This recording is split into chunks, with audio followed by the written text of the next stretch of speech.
Hello and welcome. Times now Bharat देख रहे हैं आप। फिट इंडिया का सुपर हिट बुलेटिन लेकर हाजिर है हम। मैं हूं आपके साथ श्वेता भट्टाचार्य। आपके साथ मैं हूं दीपिका यादव। तो चलिए अगले 1 घंटे के लिए फिट इंडिया के सुपर हिट बुलेटिन में हम आपको तमाम वो खबरें दिखाएंगे जो आपके लिए जाना बेहद जरूरी है। अलग अंदाज में ये खबरें दिखाते हैं। और दीपिका, सुबह सुबह अब तो थोड़ी एक्सरसाइज भी लोगों को करना चाहिए ना। अब तो ठंडी भी कम हो गई, ठंड कम हो चुकी है, मौसम बदल चुका है और आप लोगों को भी अब घर से बाहर निकल के गार्डन में घूम करके, हालांकि ये बुलेटिन देखने के बाद अखबार पढ़ने की जरूरत नहीं है क्योंकि सारी खबरें हम आपको बताएंगे। देश की जितनी भी बड़ी खबरें सब आपके सामने होंगी।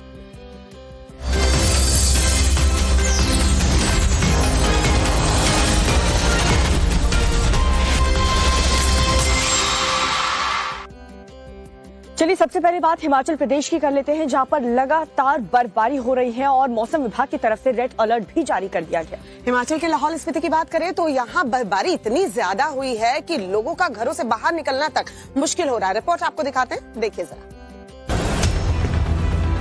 गाड़ी पर कई फीट तक बर्फ की मोटी चादर जमी है। बर्फ को हटाने के लिए कड़ी मशक्कत करनी पड़ रही है। अगर बर्फ हटाई ना जाए तो गाड़ी ही नजर नहीं आएगी। हर तरफ बर्फ ही बर्फ नजर आ रही है। जहां तक नजर घुमाएंगे सिर्फ बर्फ की मोटी चादर दिखेगी। सब कुछ बर्फ में ढका हुआ है। तस्वीरें हिमाचल प्रदेश के लाहौल स्पीति की है, जहां सैलानी बर्फबारी का लुत्फ उठा रहे हैं। बड़ी संख्या में टूरिस्ट पहुंचे हैं। बर्फबारी भी जमकर हुई है। सिर्फ लाहौल स्पीति ही नहीं, इस वक्त हिमाचल प्रदेश के ज्यादातर ऊपरी हिस्से बर्फ की चादर में लिपटे हुए हैं। लाहौल स्पीति, किन्नौर और कुल्लू के ऊंचे इलाकों में मध्यम से भारी तक बर्फबारी हुई है। शिमला मौसम विभाग के मुताबिक लाहौल स्पीति के जिले कुसुमसेरी में 50.6 सेंटीमीटर, केलोंग में 21 सेंटीमीटर, हंसा में 10 सेंटीमीटर, काल्पा में 2 सेंटीमीटर बर्फबारी हुई।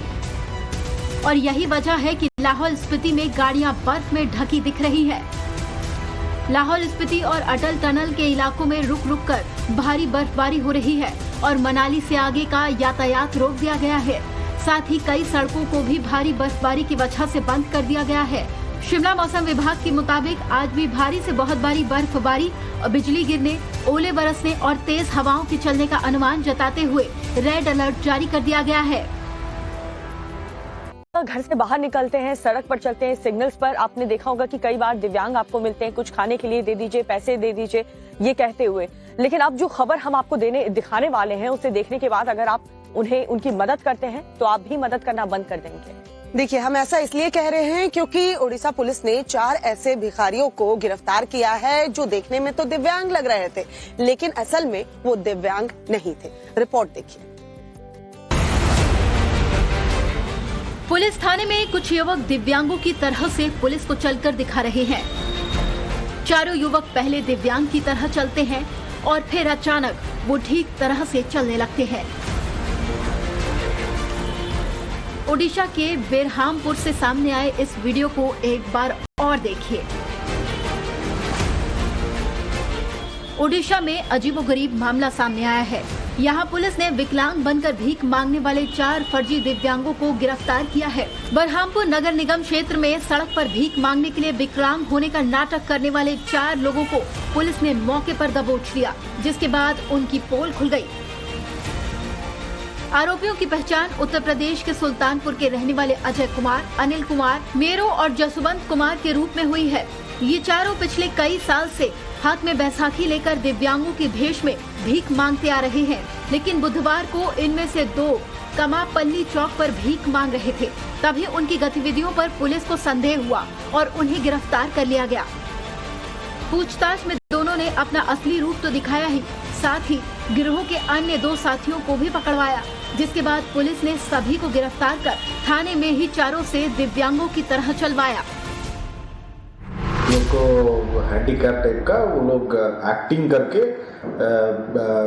बेगिंग करते हुए हमारा टीम देखा है। तो टोटली लोग का ऊपर एक क्रिमिनल केस रजिस्टर हुआ है। फिलहाल पुलिस ने धोखाधड़ी का मामला दर्ज किया है और उन्हें अदालत में भी पेश किया गया है। और श्री कृष्ण जन्मभूमि विवाद मामले से जुड़ी इस वक्त की बड़ी खबर इलाहाबाद हाईकोर्ट से जो सामने आ रही है, आपको बता दें मथुरा शाही ईदगाह मामले में आज इलाहाबाद हाईकोर्ट में सुनवाई होनी है। सुबह 11:30 बजे इलाहाबाद हाईकोर्ट में सुनवाई होगी। शाही मस्जिद को हटाने वाली याचिका पर ये सुनवाई होनी है। शाही मस्जिद को हटाने वाली याचिका विचार योग्य है या नहीं, दरअसल इस पर सुनवाई होगी। सुप्रीम कोर्ट ने शाही ईदगाह सर्वे पर अस्थायी रोक लगाई हुई है और आज इलाहाबाद हाई कोर्ट में सुनवाई होगी जो याचिका दाखिल की गई है शाही मस्जिद को हटाने वाली याचिका। ये याचिका सुनने लायक है या नहीं, दरअसल इस पर ये सुनवाई होगी।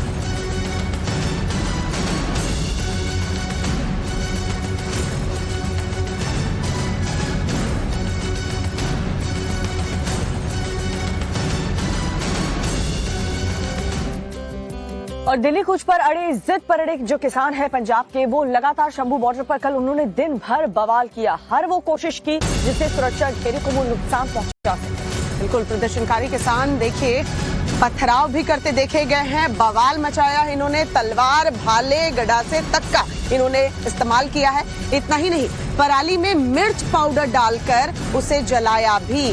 बवाल का वहां पर कैसा मंजर था आपको दिखाते हैं अपने इस रिपोर्ट में।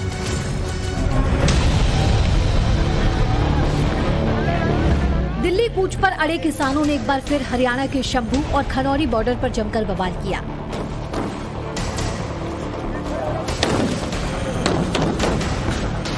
खनौरी बॉर्डर पर हालात कैसे हैं, इन तस्वीरों से अंदाजा लगाया जा सकता है।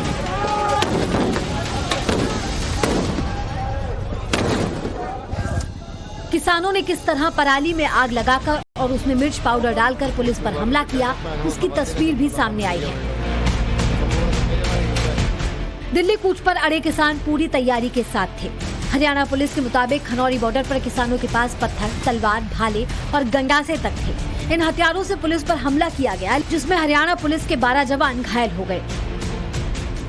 किसान आंदोलन के दौरान आज प्रदर्शनकारियों द्वारा दाता सिंह खनौरी बॉर्डर पर पुलिस कर्मियों को घेरकर पुलिस नाके के आसपास भारी मात्रा में पराली में मिर्च पाउडर डालकर आग लगा दी गई और पुलिस कर्मियों पर प्रदर्शनकारियों द्वारा भारी पथराव तथा लाठी गंडासे से भी हमला किया गया। इस हमले में लगभग 12 पुलिसकर्मी गंभीर रूप से घायल हुए हैं।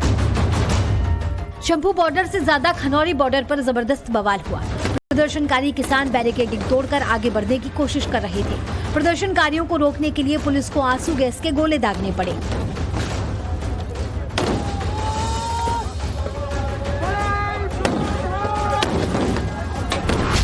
खनौरी बॉर्डर पर एक प्रदर्शनकारी की मौत का दावा भी किया गया। किसान नेताओं की तरफ से दावा किया गया कि एक युवक की मौत हो गई है। हालांकि हरियाणा पुलिस ने इससे इनकार किया है। अब शंभू बॉर्डर की तस्वीरें देखिए। यहाँ भी किसान दिल्ली कूच को लेकर जब हरियाणा पुलिस की बैरिकेडिंग के पास पहुँचे तो टकराव की स्थिति पैदा हो गयी। किसानों को रोकने के लिए हरियाणा पुलिस ने एक के बाद एक कई आंसू गैस के गोले दागे।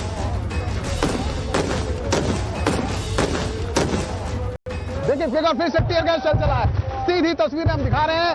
एक बार फिर से तनावपूर्ण माहौल यहाँ पर बनता हुआ दिखाई दे रहा है। एक के बाद एक जो टीयर गैस शेल है वो दागे जा रहे हैं, आंसू गैस के गोले चल रहे हैं। देखिए शंभू और खनौरी बॉर्डर पर हालात बेहद नाजुक थे। किसानों ने हर कोशिश की कि वो हरियाणा पुलिस का घेरा तोड़कर दिल्ली कूच कर सके, लेकिन हरियाणा पुलिस ने उन्हें आगे नहीं बढ़ने दिया।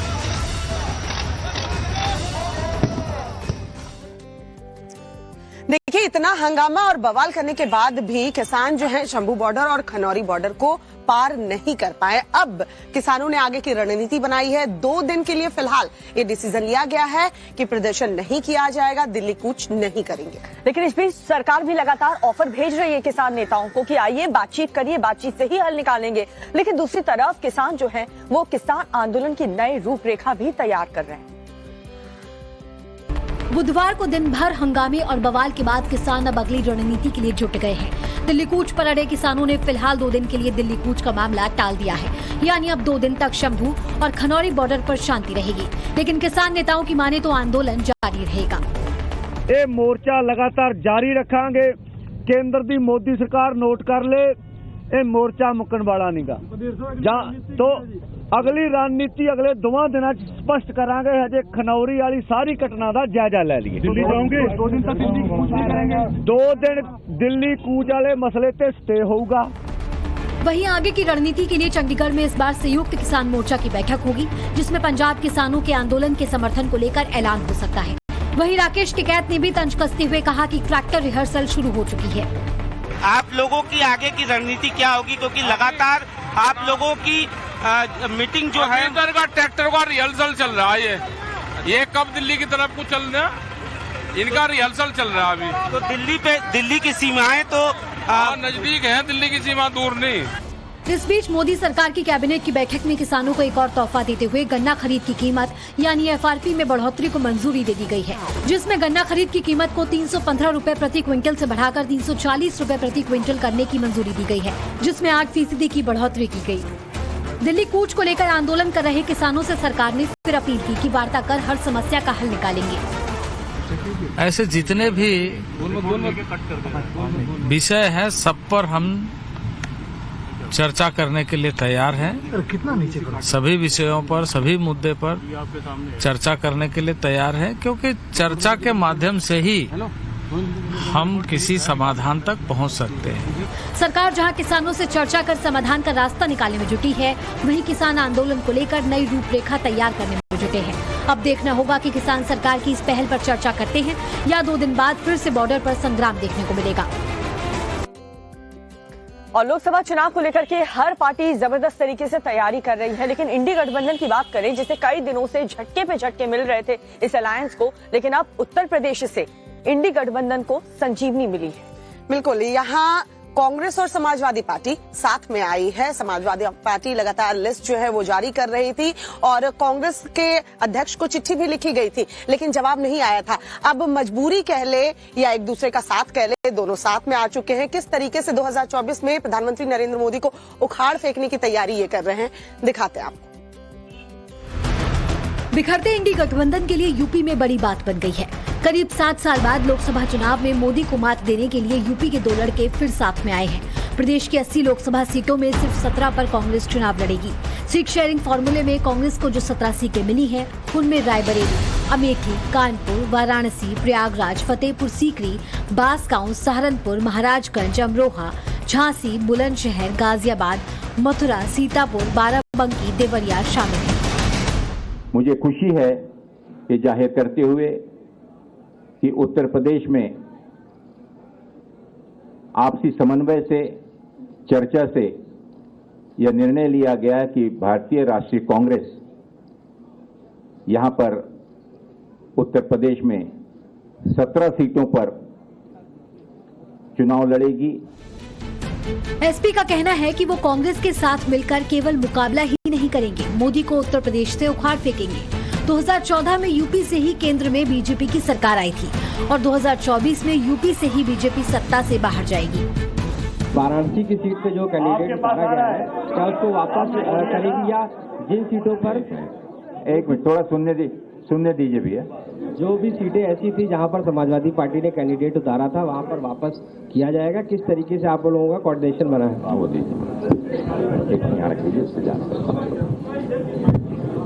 वो जो सहमति हो गई है उस पर पूरी ईमानदारी से अमल होगा। कांग्रेस एसपी के अपने अपने दावे हैं, लेकिन जरा उन आंकड़ों को देखकर भी रिकैप कर लीजिए। जब यूपी के दोनों लड़के साथ आए थे तब क्या हुआ था। विधानसभा की 311 सीटें लड़कर एसपी ने 47 सीटें जीती थी। 114 सीटें लड़कर सिर्फ 7 सीटों पर कांग्रेस को जीत मिली थी। कांग्रेस को महज 6% सीटों पर कामयाबी मिली थी। एसपी को महज 15% सीटों पर कामयाबी मिली थी। चुनावी अखाड़े में पॉलिटिकल पार्टियों के अपने अपने दाव पेच हैं, लेकिन आखिरी फैसला तो जनता को लेना है, जो रिजल्ट से पता चलेगा। लेकिन इतना तो तय है कि कांग्रेस एसपी के साथ आने से चुनावी मैदान में रोमांच थोड़ा जरूर बढ़ेगा।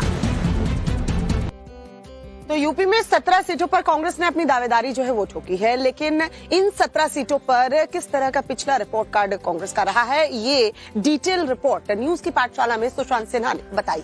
जी हाँ, न्यूज की पाठशाला की ये जो क्लिप है वो आप भी देखिए और डेली एनालिसिस के लिए डिटेल में आप हर रोज 9 बजे पाठशाला जरूर देखिए। अब आप देखिए कि कांग्रेस को 17 सीटें तो मिल गई। इन 17 सीटों पर कांग्रेस का क्या प्रदर्शन है, जरा आपको वो भी बताता हूं ताकि आपको पता चले कि इन 17 सीटों पर कांग्रेस की जीत के क्या चांसेस हैं।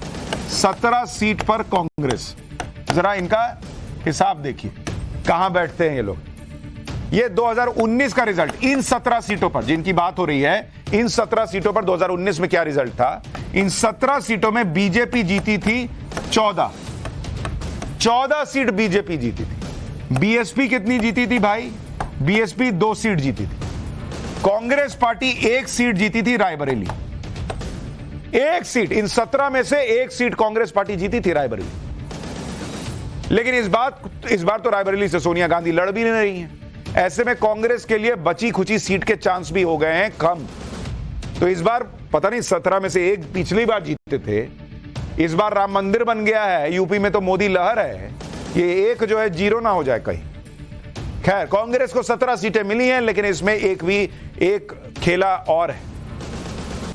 ये वो सीटें हैं जहां समाजवादी पार्टी को अपनी जीत के चांस कम दिखते हैं, और कांग्रेस की भी हालत इन 17 सीटों पर बहुत अच्छी नहीं। 17 में से 2 सीटें ऐसी हैं जिसे कांग्रेस अब तक कभी जीती ही नहीं। 6 सीटें ऐसी हैं जो कांग्रेस आखिरी बार 1984 में जीती थी। 1 सीट ऐसी है जो कांग्रेस ने आखिरी बार 1989 में जीती थी। 3 सीटें ऐसी हैं जो कांग्रेस ने आखिरी बार 2004 में जीती थी। 3 सीटें ऐसी हैं जो कांग्रेस ने आखिरी बार 2009 में जीती थी। यानी वो 17 सीटें लोकसभा की हैं, ये वो जहां कांग्रेस बहुत ही बुरी हालत में दिख रही है। भैया के इशारों पर हर पॉलिटिकल पार्टी इस वक्त मूवमेंट कर रही है। अब आप भी सोच रहे होंगे कि यूपी की राजनीति में अचानक से राजा भैया इतने इंपॉर्टेंट कैसे हो गए। देखिए, जरा पूरी स्टोरी आप समझेंगे तो समझ पाएंगे कि किस तरीके से राजा भैया अचानक से चर्चा में आ गए हैं।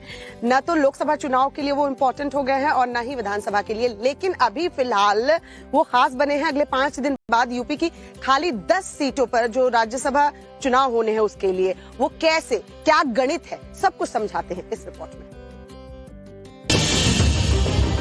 राजा भैया यूपी की राजनीति के इन दिनों हॉट केक बने हुए हैं। बीजेपी एसपी सब उनके राइट लेफ्ट घूम रही है। आखिर ऐसा क्या है कि राजा भैया यूपी की राजनीति के केंद्र बिंदु बन गए? तो पहले जरा इसे समझ लीजिए।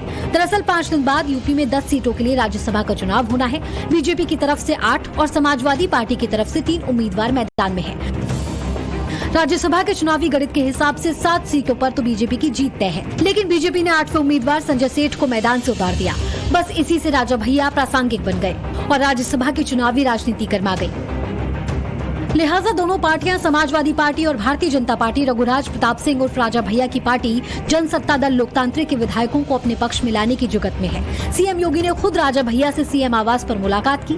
इसके बाद बीजेपी के प्रदेश अध्यक्ष भूपेंद्र चौधरी और मंत्री जेपीएस राठौर राजा भैया से मिलने पहुंचे। वहीं इससे पहले अखिलेश और समाजवादी पार्टी भी राजा भैया को अपने पाले में लाने के लिए पसीना बहा रही है। यूपी में राज्यसभा की 1 सीट को जीतने के लिए 37 वोट चाहिए। इंडी गठबंधन से नाता तोड़कर एनडीए के खेमे में आने वाले जयंत चौधरी के सामने 9 विधायकों का वोट बीजेपी उम्मीदवार को दिलाने की चुनौती होगी।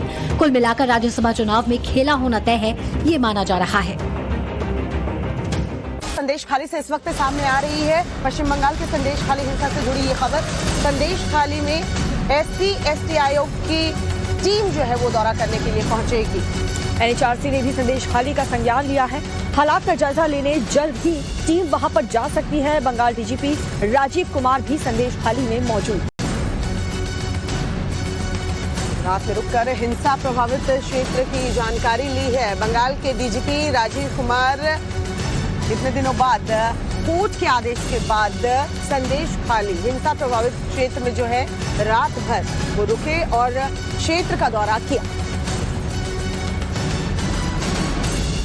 प्रधानमंत्री नरेंद्र मोदी 2 दिन के लिए गुजरात और वाराणसी दौरे पर हैं और वहां के लोगों को करोड़ों की सौगात पीएम देने वाले हैं। पीएम मोदी जहां आज गुजरात में वलीनाथ महादेव मंदिर की प्राण प्रतिष्ठा में शामिल होंगे, वहीं कल काशी वासियों को भी सौगात देंगे। पीएम मोदी का आज से गुजरात और वाराणसी का 2 दिन का दौरा है, जिसमें पीएम मोदी गुजरात और वाराणसी को करोड़ों रुपए की परियोजनाओं की सौगात देने वाले हैं। पीएम मोदी आज सबसे पहले गुजरात जाएंगे, जहां वो 11:15 बजे अहमदाबाद में अमूल फेडरेशन के कार्यक्रम में शामिल होंगे। इसके बाद दोपहर 1:15 बजे मेहसाणा में वलीनाथ महादेव मंदिर की प्राण प्रतिष्ठा में हिस्सा लेंगे। दोपहर 1 बजे तारब में विकास परियोजनाओं का शिलान्यास और उद्घाटन करेंगे। शाम 4:15 बजे नवसारी में विकास कार्यों की शुरुआत करेंगे और सभा को संबोधित करेंगे। इसके बाद शाम 6:15 बजे काकरापाड़ एटॉमिक एनर्जी प्लांट का दौरा करेंगे। इसके बाद रात में ही पीएम मोदी वाराणसी के लिए रवाना हो जाएंगे, जहां DLW गेस्ट हाउस में वो रात्रि में आराम करेंगे। वाराणसी में 23 फरवरी यानी शुक्रवार को पीएम मोदी कई कार्यक्रमों में हिस्सा लेंगे। इस दौरान पीएम मोदी वाराणसी को कई सौगात भी देंगे। पीएम मोदी का वाराणसी में 23 फरवरी का जो कार्यक्रम है, उसके मुताबिक वो सुबह 10 बजे PHU में संसद संस्कृत प्रतियोगिताओं के विजेताओं को इनाम देंगे। 11:15 बजे संत रविदास मंदिर में पीएम मोदी दर्शन और पूजा करेंगे। इसके बाद सुबह 11:30 बजे संत रविदास जयंती पर सभा को संबोधित करेंगे और दोपहर 1:45 बजे अमूल प्लांट समेत कई योजनाओं की शुरुआत करेंगे और जनसभा को भी संबोधित करेंगे। क्या